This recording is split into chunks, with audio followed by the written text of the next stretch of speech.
There is a millennial individual who receives a notification on their phone one morning, a birthday reminder for someone they have not spoken to in 3 years. They look at the name for a moment. There was a time not that long ago by any calendar measure when this person was the first one they called. When something happened good or bad or strange or funny, this was the person. The one who knew the context without being given it. The one who would have recognized the reference, remembered the other story, said the thing that only someone with 15 years of accumulated knowledge of a person can say. They do not call. They type a short message, "Happy birthday, hope you're well," and put the phone down. The message is genuine. The distance is also genuine. Both things are true, and neither of them is discussed, because there is no framework in the millennial individual's life for discussing the loss of a friendship as a loss. Friendship's ending does not come with a language. It does not come with a ritual. It does not come with the social recognition that something real has been lost, and my grief is an appropriate response to the loss. The birthday notification will come again next year. The message will be similar. The phenomenon has a clinical name in the grief literature, though it is rarely applied to friendship loss. Ambiguous loss is a term developed by the therapist Pauline Boss to describe losses that occur without the clear social recognition that would normally accompany loss. Losses where the person is still alive, still physically present in some form, but absent in the ways that matter. Dementia patients whose families grieve them while they are still living. Immigrants who are physically absent but emotionally present. And, less formally but no less genuinely, the slowly departed friend who is technically still reachable, technically fine, but for whom the relationship that made the person present has quietly closed. The ambiguity of the loss is what makes it ungrievable in any standard sense. The millennial individual cannot attend a ceremony for it, cannot receive condolences, cannot say to a colleague or a partner that they are sad today, because they lost one of the most important relationships of their adult life. The relationship did not end. It simply thinned, gradually, through unanswered messages and missed calls and increasingly long gaps between contacts, until what remained was the birthday notification and the short message and the genuine affection for a person who is now essentially a stranger. The grief is real. The category does not exist. How did the millennial individual get here? The question is worth examining because the trajectory is almost never dramatic and almost never intended. The friendship was formed in the years when friendships form most easily in university,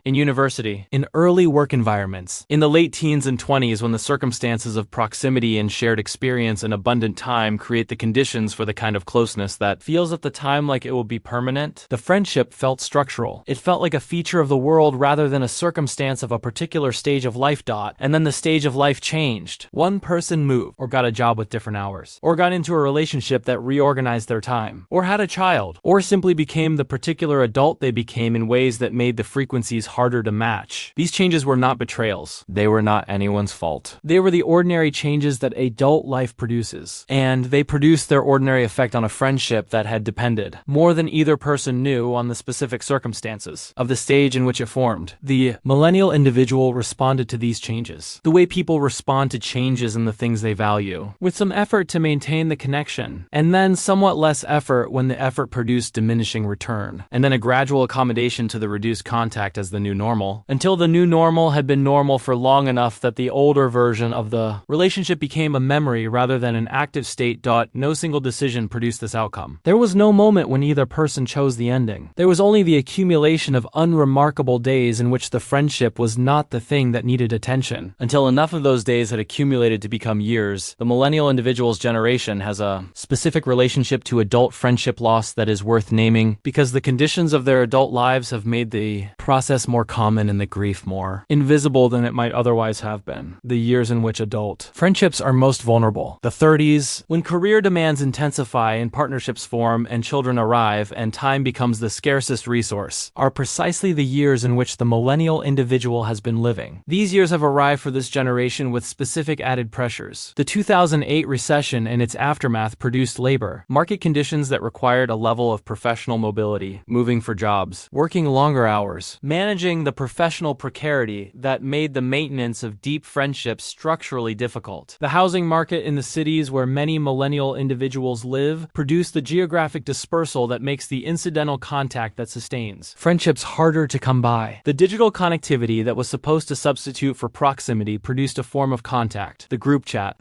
the Instagram, like the occasional reaction to a story that simulates closeness while often substituting for it. The millennial individual and their best friend are still connected on 4 platforms. They have not had a real conversation in 3 years. Both things are true. The platforms produce a persistent low level awareness of each other's lives that makes the loss feel less like a loss and more like a transition to a different mode. Until, on the morning of a birthday notification, the actual distance becomes briefly visible. There is a specific quality of this particular loss that the millennial individual carries and rarely names, because naming it requires confronting something that has no easy resolution. The quality is this: the lost friend knows things about the millennial individual that no one currently in their life knows. The version of themselves that existed during the years of the friendship. The version that was anxious about the things they were anxious about then. That laughed at the specific references that were formed then, that made the decisions that became the current life. That version was witnessed by this person in a way that their current relationships cannot access. Relationships that formed after the fact can be told the stories. They cannot have been there. The lost friend was there. And the loss of the friendship is therefore also, in a specific and rarely examined way, a loss of witness. A loss of the living record of a part of the millennial individual's own history. This is not merely sentimental. It is a genuine form of loss that has real effects on the person's sense of continuity with their own past. The millennial individual who has lost the witness to their earlier self feels, sometimes without being able to identify why, a particular kind of incompleteness, as though the person they were in those years exists now only in their own memory, which is a less reliable and less sustaining form of existence than being remembered by someone who was also there. The path forward from this loss is not, in most cases, the dramatic restoration of the friendship to its earlier form. That form was produced by specific circumstances that no longer exist, and attempting to recreate it by willpower or sentiment is unlikely to produce the original thing. What the friendship was cannot be recreated because what produced it was not only the two people but the particular stage of life in which the two people found each other. What is possible, and what some millennial individuals discover when they actually reach toward the lost friend rather than settling for the birthday message is a different version of the friendship. Not the version that existed at 25, but a version appropriate to who the people have each become, which may turn out to be genuinely good even if it is not what was had before. The attempt is more often made than people expect, and the result is more often worth making than the accumulated distance suggests. The shared history does not disappear. The 15 years of accumulated knowledge of a person do not become irrelevant. They become the foundation of a different kind of contact. There is something worth noting about what the attempt actually requires, because the millennial individual who has not spoken to someone in 3 years tends to overestimate the strangeness of reaching out and underestimate the other person's likely response. The friend who is on the other end of the 3-year gap is almost certainly carrying the same gap. The same accumulated distance, the same birthday notification, the same short message. They are not waiting for an explanation of why it has been so long. They do not require a reckoning. They are, in most cases, simply someone who would be glad to hear from the person who used to be their closest friend, who has been going through the ordinary difficult business of adult life in the years since, and who has not sent the real message for exactly the same reasons the millennial individual has not sent it. The reaching does not have to be dramatic. It does not have to address the gap directly, or assign responsibility for it, or promise things about the future. It can simply be the real thing. The message that says, "I have been thinking about you," in a way that the birthday message doesn't quite capture. That message, received by someone who has been thinking the same thing from the other side of the distance, has a higher chance of becoming a conversation than the accumulated weight of the gap would suggest. The birthday notification is there. The short happy birthday message is already typed. There is another option. It takes longer to write and more to risk. It says something true about the distance and the missing and the hope that the distance is not permanent. It is not the kind of message that gets sent on a birthday to someone you haven't spoken to in 3 years. It is the kind of message that occasionally becomes the first message of a different chapter. The loss of the best friend is a real loss. The grief is real grief. It deserves to be named as such, not only between therapists and clients, and not only in the specific language of clinical literature, but in the ordinary conversation of people who are carrying it, which is to say, in the conversation that the millennial individual has not yet had with the people closest to them, because the framework for the conversation does not quite exist yet, and the millennial individual has not known how to begin it. There is a specific reason this conversation is difficult to begin, and it is worth naming before the closing thought. The millennial individual who carries the loss of a close friendship carries it in a cultural context that does not quite validate it as grief. The social script for grief applies to deaths, to divorces, to the ends of romantic partnerships, to losses that have a clear event, a named ending, a recognized form of before and after. Friendship loss is none of these. It is formless, gradual, and carries a specific ambient shame. If the friendship mattered, the reasoning goes, surely one or both of us would have fought harder to maintain it. The loss of the friendship is read, culturally and often internally, internally, as evidence of insufficient effort or insufficient depth rather than as the ordinary casualty of adult life under conditions that make maintenance structurally difficult. This reading is wrong. The millennial individual who lost the witness to their earlier self did not fail the friendship through insufficient caring. They failed it, if failure is even the right word, through the combination of limited time, geographic distance, the structural conditions of their adult years, and an absence of any cultural framework that would have told them what to do. When proximity and circumstance stopped doing the maintenance for them, they were not given the tools. Most people are not. The loss happened in the gap between the caring and the knowing this is what that beginning might look like. There is someone I used to be very close to and am not anymore, and I miss them in a way I have never quite known how to say out loud. That sentence said once to someone who can receive it is the beginning of the grief becoming something other than unacknowledged weight. Thanks for watching. If this felt familiar, leave a comment about the friend you are thinking about right now. And consider that the message you have been meaning to send for 3 years might be worth sending today. Not the short one. The real one